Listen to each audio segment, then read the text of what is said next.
السلام عليكم ورحمة الله وبركاته. اليوم إن شاء الله راح نقدم لكم الخبز الفلسطيني، طريقته ناجحة 100% إن شاء الله. تابعوا معي الطريقة عشان تحصلوا على طريقة ممتازة وناجحة إن شاء الله.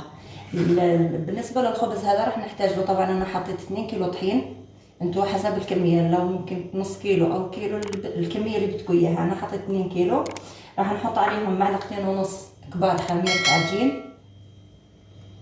عندي طبعا الملح على حسب الكمية اللي عندي تقريبا معلقة كبيرة ملح ومعلقتين سكر، السكر العادي. نخلط الطحين مع السكر مع الخميرة، ندخلهم مليح، وبعدين بنحط المية الدافية. المية طبعا لما نحط فيها ايدي تكون مية فاترة، ما تكونش سخنة كتير تغلي وما تكونش باردة. يعني الخبز طريقته سهلة وكتير زاكي. نجيب طبعا المية بتكون فاترة. انا طبعا الطحين هذا استعملته مش تبع الباكيتات، الطحين العادي، الكيس تاع 50 كيلو يعني تاع الميزان. اي نوع طحين بزبط معاه الخبز هذا، مش شرط يعني يكون طحين نوعية جيدة. بنلم العجين كله مليح، يعني العجينة هذه ما تكونش طرية وما تكونش جامدة.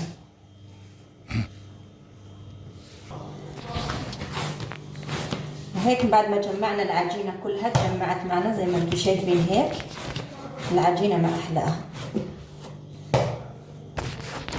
يعني بدهاش عجينة كتير ودلك كتير، شوي بس نلمها نحس العجينة هيك. نحط ايدينا هيك العجينة صارت جاهزة. الحين نخليها تقريبا 10 دقائق قبل ما انا اجهز الاغراض اللي بدي احطهم عليه عشان نقطع الخبز والركو.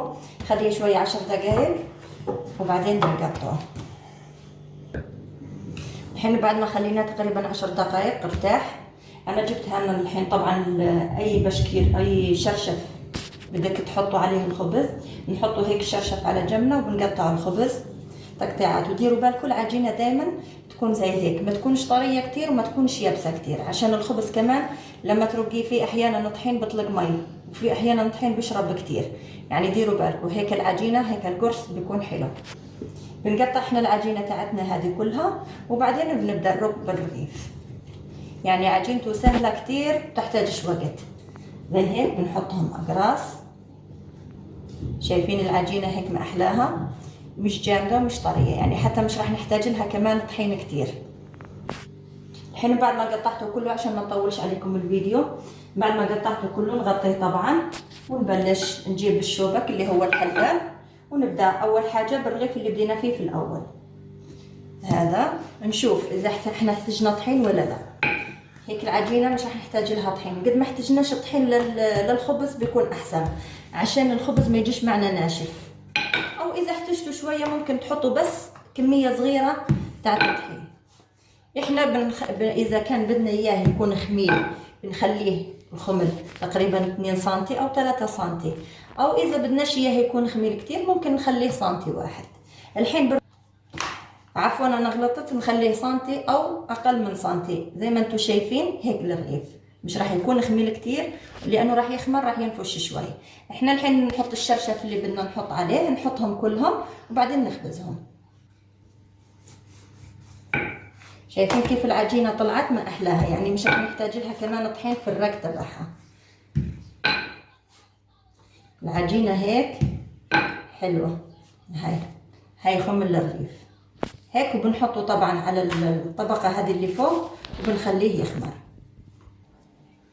وهيك بعد ما اشتغلت انا جبت الطاوله عندي في المطبخ، فرشت لها طبعا شرشف من تحت. بدي احط عليه حرام، يعني حاجه زي بطانيه زي كوبرتا خفيفه بس من تحت، وبنحط عليها طبعا الشرشف هذا واليزار خاص بالخبز. انا حطيته على طاوله المطبخ عندي دفا، مش راح نغطيه كتير.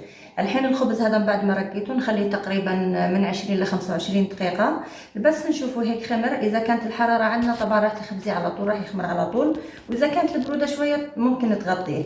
الحين انا نجيب طرشونه نغطي الخبز تاعي ونحط عليه شرشف خفيف من فوق ونخليه يتخمر، وبعدين نشوف كيف طريقه الخبز تبعته. وهيك رجعنا للمرحلة الخبيز. الحين مرحلة الخبيز ان شاء الله. انا اليوم جبت لكم طنجرة الخبز، بدي اعرفكم على طنجرة الخبز. هذه الطنجرة فلسطينية، يعني طنجرة الخبز ما فيش واحد ما بيعرفها. بيشتغلوها في غزة، موجودة بالأردن، موجودة بالضفة. هاي الطنجرة حطيتها طبعا، هاي تشتغل على على الكهرباء، فيها سلوك من فوق، السلك عليها بس النار بس من فوق. شغلتها انا، حطيتها بالكهرباء. الحين بنشوفوا كيف بنحط عليها الخبز، بتسكر لنا الخبز على طول. الحين الخبز اللي عملناه خمر معنا. الحين هذه الخبزة اللي جبتها انا، هاي اللي كانت محطوطة على الارض. الحين الطبقة اللي من فوق هي اللي بتضلها من فوق. هاي كانت لي الطبقة ناشفة اللي كانت من فوق، واللي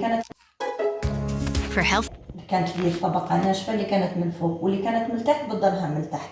بنخليها بس شوية بس تمسك حالها بس من تحت، وبعدين بندخلها من تحت. طبعا طنجرة الحديد هذه دائما بنخاف من الكهرباء، لازم تكون عندنا معلقة حديد وايدها خشب، او تكون اللي هي الايد البلاستيك تاعت الحلويات، هاي ما نخافش منها. دائما الطنجرة دير بالنا منها عشان الكهرباء، عشان ما نتكهربش، عشان سلامتكم. نشوف طبعا الخبزة هيك اذا مسكت حالها من تحت، هاي تقريبا مسكت حالها لانه خليتها هيك سخنت. بنجيب الخبزة شوي شوي بننزلها تحت، بننزل الرغيف تحت، وبنحط الخبزة الثانية كمان فوق.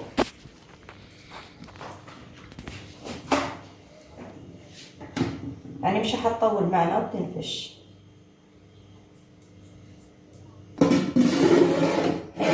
تحمر معنا الرغيف، نقلبها ونخليها كمان تتحمر شوي من تحت.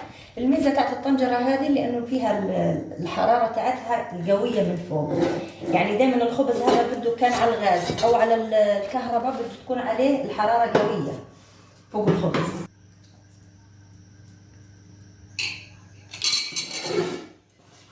نقلبها هيك من تحت. يعني حتى لو الطنجره هذه مش متوفره عندكم في كل البيوت عادي، احنا عندنا في الجزائر الافران طبعا اللي بنعمل عليها المطلوع، الخبز الجزائري بنقدر نعملها. المهم يكون الغاز عالي عليها.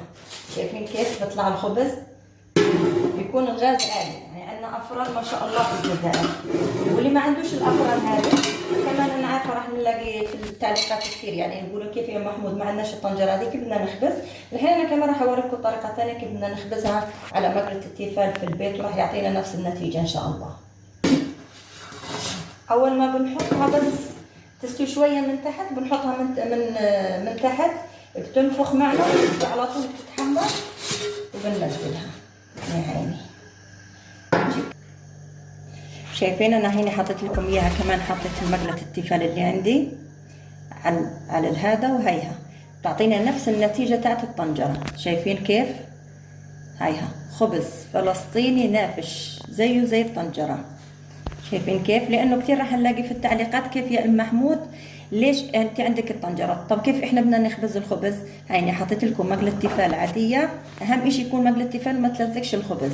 هيو شايفين كيف؟ بنحطها ونقلبها، اول ما تنفش بنقلبها من المنطقه الثانيه. هيا شايفين كيف؟ هيو خبز ولا اروع. هاي كمان رغيف ثاني زي ما حكيت لكم، المنطقه اللي تحت تظلها من تحت، والمنطقه اللي فوق الناشفه تظلها دائما من فوق. الحين اول ما يمسك حاله شوي راح اقلب الرغيف واخليه لما ينفش. اول ما تمسك حالها شوي بنقلبها، ما نخليش لما تتحمر من تحت بعدين نقلبها من فوق.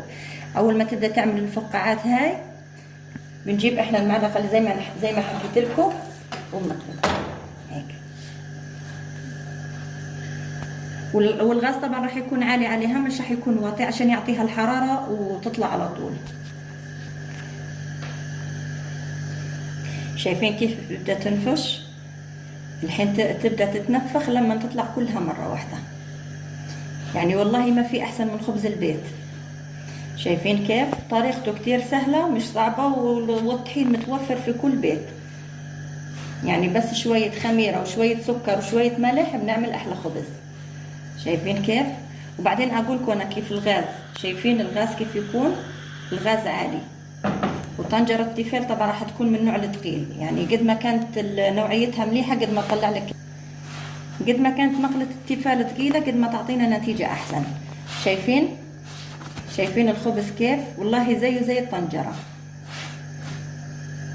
وهيك وصلنا للمرحلة الأخيرة، وزي ما شفتوا معنا الخبز الفلسطيني كيف يعني هذا الخبز خبزناه على الطنجرة، وهذا خبزناه على المقلة، أعطانا نفس النتيجة. يعني شوفوا بسم الله راني غير نقول لكم ما تنساوش تحطوا لي جيم وديروا اشتراك للفيديو عشان يوصلكم كل جديد، ومع السلامه.